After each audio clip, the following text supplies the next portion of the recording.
She says, "Morning, baby. What do you want to eat for breakfast?" He says, "Your words." She says, "Hmm?" He says, "I'd like to eat your words." Served on a plate, sautéed in the spit you're afraid to swallow. I want your vowels extra mashed, then fried crispy, your consonants broiled to a pulp, simmered to a puddle. I want your breath sprinkled on top in little fragments because I don't like how your full breath tastes.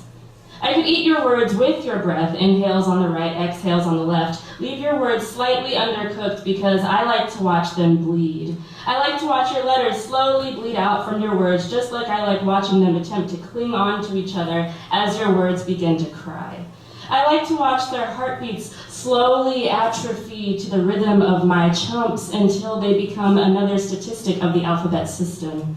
It's fun to see how quickly I can make my way through 26 juicy letters.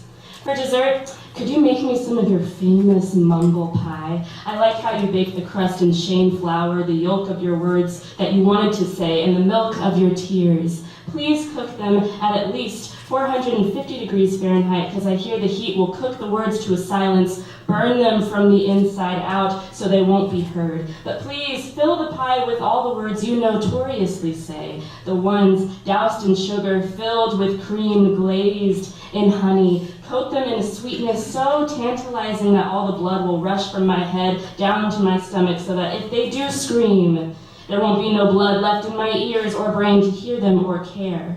By the time I could hear them, they'll be drowning in stomach acid, screaming for their lives, but to me, it'll just sound like a faint yelp.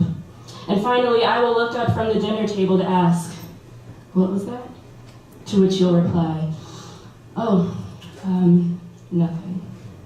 Tomorrow morning, you should brew me up a hot cup of poison for us both.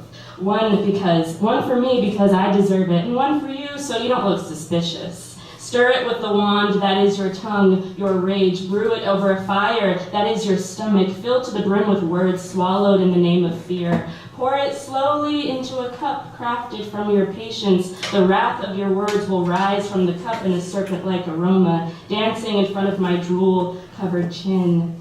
As the steam rises higher, the pathway gets tighter with every revolution around it. The steam dances and dances, and it's locked itself around my neck, squeezing out the ghost of alphabets past. As I begin to choke on their skeletons, I wonder where the fragments of your breath went that I once sprinkled upon your words. I realize those were the first bites I took, and I've already belched out their dying moans.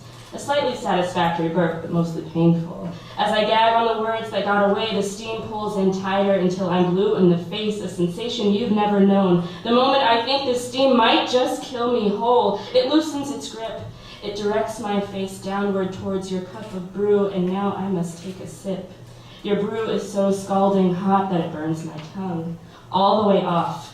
The moment my tongue falls to the ground, the serpent releases its grasp. I stare down at the brew to hear it cackling in limericks, sighing in melodies. I look up to meet a gaze I've never seen before.